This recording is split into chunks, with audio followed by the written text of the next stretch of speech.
Just when you think nothing's fair in this world, that noise. you find one person He's just programmed. Everything has to be a certain way. that single-handedly You have to try to figure it out yourself. makes everything okay. Kim Saylor has been taking care of 3 boys for 14 years.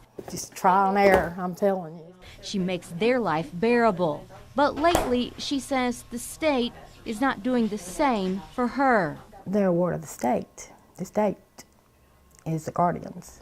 The state classifies them as medically fragile. Why you won't? One is bedridden. When Kim got him at age 12, he was still drinking from a bottle.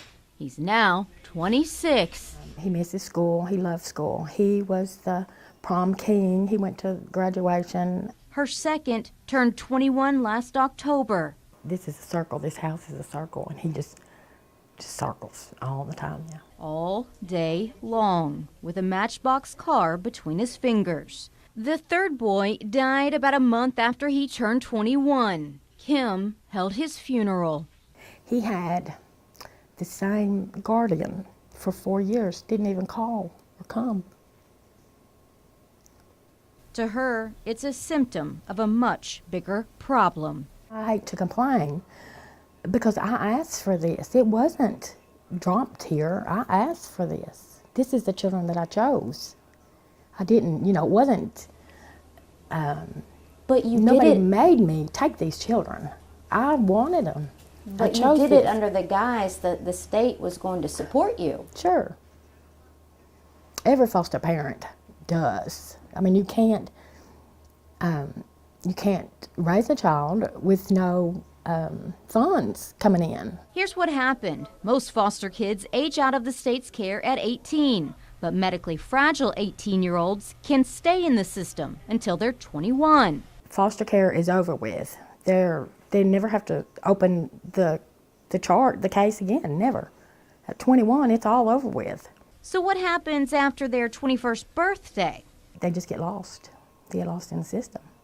Kim says there is a paperwork process that is supposed to start years before a medically fragile foster child turns 21, so they can transition to adult state services and Kim can get reimbursed for their needs. And right now you're paying out of pocket. Mm-hmm. And if things would have gone correctly, you wouldn't be. No. I don't understand why. I don't know if I'm the only person because of the medical fragile children. Kim says she spent thousands pulling from her own retirement. The oldest got a waiver that covered much of his needs a year after he turned 21. The middle child, who turned 21 6 months ago, hasn't seen a cent. Mm-hmm. Yeah.